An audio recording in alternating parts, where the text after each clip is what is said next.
Good morning दोस्तों, आप देख रहे हैं tally and export pro channel.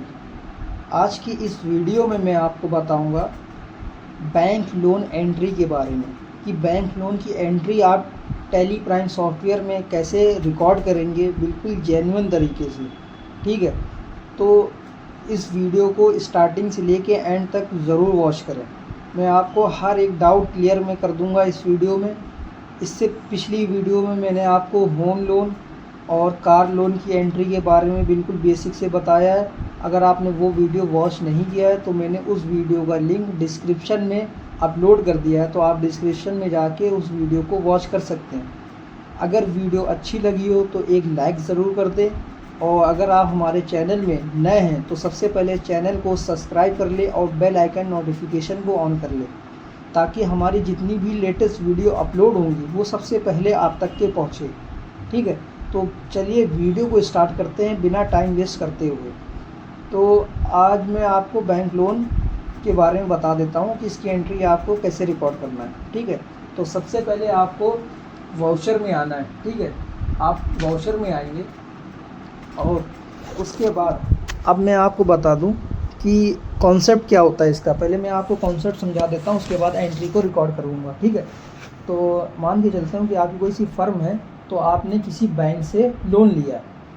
Loan की कुछ भी अमाउंट हो सकता है लोन का, 2 लाख, 10 लाख, 15 लाख, कोई भी अमाउंट हो सकता है लोन का। ठीक है, आपको एंट्री कैसे रिकॉर्ड करना है तो मैं एग्जांपल के तौर पर मैं आपको बताता हूँ कि मान के चलता हूँ कि मेरी जो ये फ़र्म है ABC प्राइवेट लिमिटेड के नाम से फ़र्म है। ठीक है, ABC प्राइवेट लिमिटेड।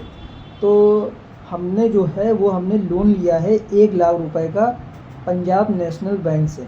ठीक है, 1 लाख रुपए का हमने लोन लिया है पंजाब नेशनल बैंक से, और जो ये लोन लिया है वो हमने 1 साल के लिए लिया है एट द रेट 10% के हिसाब से। ठीक है, इंटरेस्ट जो होगा हमारा 10% इंटरेस्ट होगा हमारा इसमें।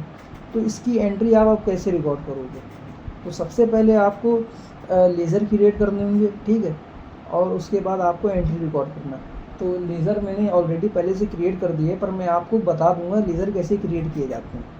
तो सबसे पहले आपको वाउचर में आना है, उसके बाद आपको जर्नल वाउचर ओपन करना है। जर्नल वाउचर ओपन करने की जो शॉर्टकट की है वो है F7। जैसे आप कीबोर्ड से F7 प्रेस करेंगे तो आपके सामने जर्नल वाउचर ओपन हो जाएगा। ठीक है, तो अब आपको एक एंट्री रिकॉर्ड करना है, वो रिकॉर्ड करना है जर्नल वाउचर से। मैं इसलिए रिकॉर्ड करवा रहा हूँ तो आपको आसानी होगी।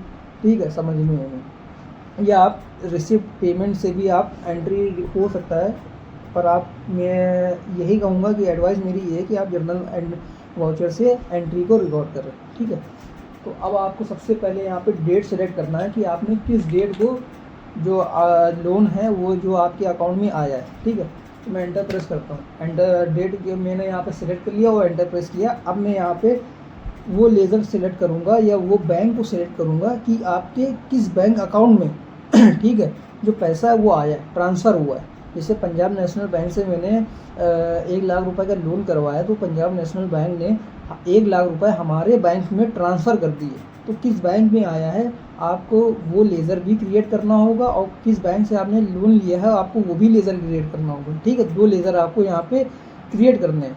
ठीक है, लेज़र कैसे क्रिएट किया जाता है अभी मैं आपको बता देता हूँ। तो सबसे पहले आपको यहाँ पे आ रहा है डेबिट। ठीक है, डेबिट आ रहा है, यहाँ पे आपको वो बैंक सेलेक्ट करना है कि आपके किस बैंक में पैसा जो है वो ट्रांसफ़र हुआ है। तो मैं यहाँ मान के चलता हूँ कि बैंक ऑफ बड़ौदा के नाम से हमारा एक बैंक है। ठीक है, तो मैं वहाँ उसका एक लेज़र मैंने बना दिया ऑलरेडी। ठीक है, मैं यहाँ पे बैंक ऑफ बड़ौदा यहाँ पे सर्च करूँगा, और यहाँ पे मैं आपको कैसे लेज़र क्रिएट किया जाता है बैंक का वो भी मैं आपको यहाँ पे दिखा देता हूँ।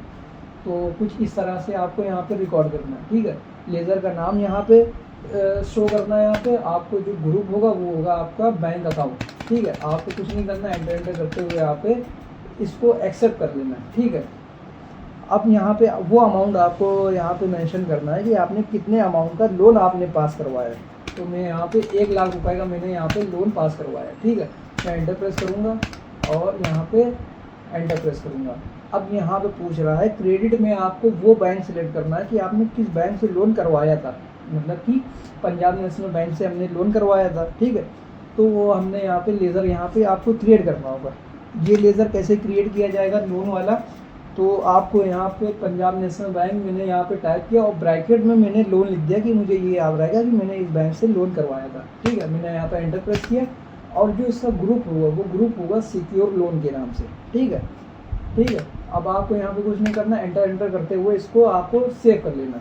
ठीक है, सेव करने के बाद आपको यहाँ पे एंटर प्रेस करना है और यहाँ पे आपको जो भी नरेशन लिखना हो आप यहाँ पे नरेशन टाइप कर सकते हैं और यहाँ पे एंट्री को सेव कर लेंगे।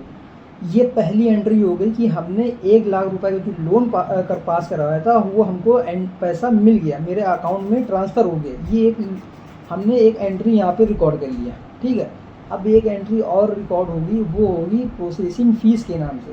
ये प्रोसेसिंग फ़ीस क्या है ये मैं आपको बता दूँ। जब आप लोन पास कराते हैं उस लोन पास कराने में जो भी प्रोसेस होता है, ठीक है, डॉक्यूमेंट प्रोसेस होता है, चेक लोन पास करवाया जाता है, तो जो भी इसमें खर्चा होता है वो एक प्रोसेसिंग फ़ीस के नाम से बैंक आपसे पैसा वो जो है चार्ज लेती है। ठीक है, तो मान के चलता हूँ कि प्रोसेसिंग फ़ीस है 1000 रुपये मेरे प्रोसेसिंग फ़ीस में लगे हैं, प्लस 18% उसमें GST लगी है।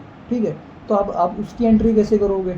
तो आप जर्नल वाउचर से भी इसको एंट्री को रिकॉर्ड कर सकते हो और साथ ही पेमेंट वाउचर से भी आप रिकॉर्ड कर सकते हो। ठीक है, तो मैं मान के चलता हूँ यहाँ पे पेमेंट वाउचर में यहाँ पे ओपन करता हूँ। ठीक है, पेमेंट वाउचर मैंने यहाँ पे ओपन किया। अब आपको यहाँ पे डेट सेलेक्ट करनी कि किस डेट को आप एंट्री रिकॉर्ड कर दो। ठीक है, डेट सेलेक्ट करने के बाद आपको यहाँ पे टाइप करना है प्रोसेसिंग फ़ीस। तो मैंने यहाँ पे प्रोसेसिंग फ़ीस के नाम से भी मैंने यहाँ पे हेड पहले से बना दिया था। ठीक है, तो वो भी मैं आपको यहाँ पे दिखा देता हूँ। प्रोसेसिंग फ़ीस मैंने यहाँ पे कैसे बनाया जाता है वो दिखा देता हूँ मैं आपको। तो प्रोसेसिंग फ़ीस मैंने यहाँ पे नाम लिखा है और जो इसका ग्रुप है वो मैंने लिया है इनडायरेक्ट एक्सपेंस। ठीक है, इनडायरेक्ट एक्सपेंस लेते हुए आपको यहाँ पे एंटर करते हुए आना है, यहाँ पे GST को एप्लीकेबल करना है। क्यों एप्लीकेबल करना है? क्योंकि हमने इस प्रोसेसिंग फ़ीस पे GST भी इंक्लूड है इस पर। ठीक है, GST भी इस पर इंक्लूड है। तो आपको एंटर करते हुए आना है और यहाँ पे सर्विस को लेते हुए इसको सेव कर लेना है। सेव करने के बाद आपको यहाँ पे अमाउंट यहाँ पे टाइप करना है 1000 रुपये मैंने यहाँ पे टाइप किया। फिर मैं डेबिट करता हूँ यहाँ पे और जो मैं यहाँ पे टैक्स यहाँ पे इंक्लूड कर लेता हूँ CGST, मतलब कि 1000 रुपये पे 18% अगर GST लगाएंगे तो 180 रुपये। ठीक है, 180 का आधा 90।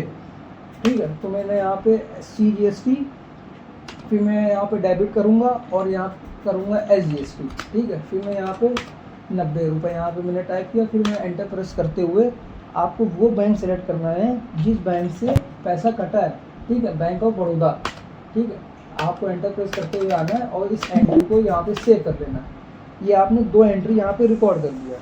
ठीक है, अब आपको हर महीने बैंक पंजाब नेशनल बैंक जिस बैंक से आपने लोन लिया है, ठीक है, अब आपको हर महीने किस्तें देनी होंगी। बैंक आपको एक किस्त बांध देगी कि आपको हर महीने इतना पैसा आपको देना है।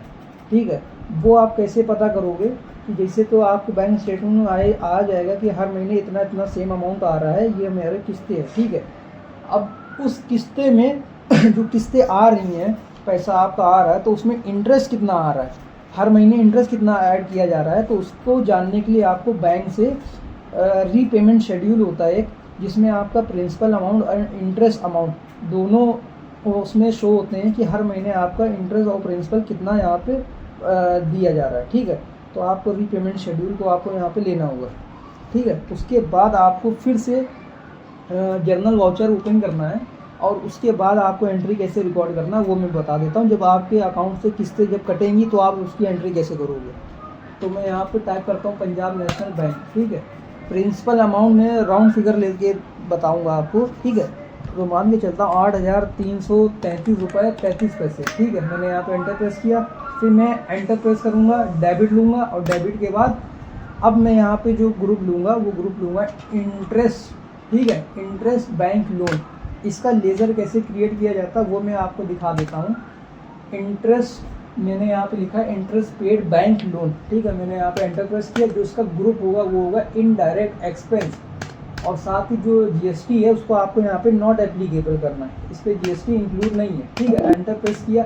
अब यहाँ पे इंटरेस्ट आप कितना दे रहे हो, हर महीना इंटरेस्ट कितना आपका जा रहा है, तो मान के चलता हूँ कि 458 रुपये 26 पैसे मेरे यहाँ पे जा रहे हैं। ठीक है, फिर मैंने एंटर प्रेस किया किस बैंक से पैसा कट रहा है, तो जो पैसा कट रहा है वो मेरा बैंक ऑफ बड़ौदा से कट रहा है, क्योंकि मैंने अपने बैंक ऑफ बड़ौदा ही से ही अकाउंट से जो मैंने ट्रांसफ़र किया पैसा जो है रिसीव किया था। ठीक है, इसी बैंक से पैसा कट भी रहा है मेरा। ठीक है, तो अब आपको यहाँ पे एंटर प्रेस करते हुए आपको इस एंट्री को सेव कर लेना। ये हो गई अप्रैल मंथ में। अब इसी तरह आपके हर महीने में आपको ये एंट्री रिकॉर्ड करना है। ठीक है, तो आपको मैं लेज़र दिखा देता हूँ। तो लेज़र ओपन करने की जो शॉर्टकट की है DAL। ठीक है, अब बैंक आप यहाँ पे सेलेक्ट करेंगे कि किस बैंक का लेज़र आप देखना चाह रहे हो। तो मैं देखना चाह रहा हूँ बैंक ऑफ बड़ौदा का। ठीक है, अब आप यहाँ पे समझे, थोड़ा मैं आपको समझा देता हूँ यहाँ पे कि पहली जो एंट्री मैंने यहाँ पे रिकॉर्ड किया है वो 1 लाख रुपए की मैंने रिकॉर्ड किया कि 1 लाख रुपए मुझे मिले। ठीक है, दूसरी एंट्री मैंने आपको यहाँ पे दिखाया है कि प्रोसेसिंग फ़ीस के नाम से जो हमारे 1180 रुपये यहाँ मेरे कट गए। ठीक है, अब जो तीसरी एंट्री आ रही है, ये जो देखिए आप, मैंने यहाँ पे टोटल अमाउंट कितना आ रहा है 8,791 रुपये। ठीक है, ये टोटल पैसा आ रहा है, इतने हर महीने किस्तें आपकी जा रही। पर हर महीने जो अमाउंट जो आएगा, जो प्रिंसिपल अमाउंट आ रहा है, ये से आ रहा है 8,333। ठीक है, इंटरेस्ट आ रहा है 458 रुपये। जो हर महीने ये इंटरेस्ट या प्रिंसिपल घटता बढ़ता रहता है। ठीक है, सेम अमाउंट नहीं रहेगा आपका, ये मैं आपको बता देता हूँ, घटता बढ़ता रहता है। कभी इंटरेस्ट घटेगा बढ़ेगा, कभी प्रिंसिपल घटेगा बढ़ेगा। तो वो जो एंट्री है आपको, जो आप रिकॉर्ड करेंगे, आप रीपेमेंट शेड्यूल के अकॉर्डिंग ही रिकॉर्ड करेंगे। ठीक है, इससे आपको ये पता चलेगा कि साल भर में आपका इंटरेस्ट आपने कितना पे किया है। जैसे अप्रैल में मैंने ये एंट्री पास की, अब आपको मई में, जून में, जुलाई में, अगस्त में जब जब आपके अकाउंट से पैसा कटेगा तो आपको इस तरह से आपको रिकॉर्ड करना है। ठीक है, बिल्कुल मैंने आपको बेसिक से बताया है। अगर कुछ भी डाउट हो रहा तो आप मुझसे कमेंट में पूछिएगा, मैं उसका रिप्लाई ज़रूर दूँगा। और अगर वीडियो अच्छी लगी हो तो वीडियो को लाइक ज़रूर करें और चैनल को सब्सक्राइब कर लें। ज़्यादा से ज़्यादा वीडियो को शेयर करें ताकि जो भी अकाउंट्स फील्ड में आना चाहते, सीखना चाहते हैं, वो बिल्कुल बेसिक से सीख सके। ठीक है, तो मिलते हैं ऐसे ही नेक्स्ट वीडियो में, जल्द मुलाकात होगी। Okay, bye.